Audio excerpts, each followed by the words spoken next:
Si mga alaga kong aso nakahilera sa bato.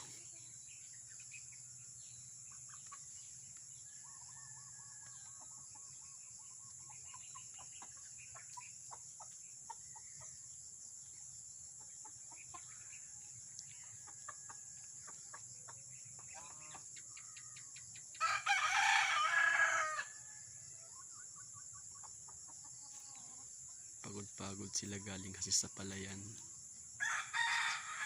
Sumama sa akin, nagbisita kasi ako sa aking mga palayan.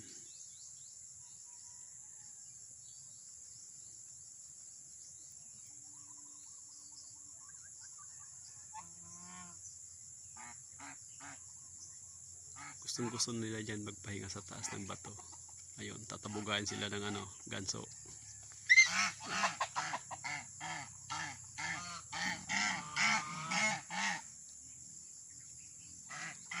Mga takot sa ganso.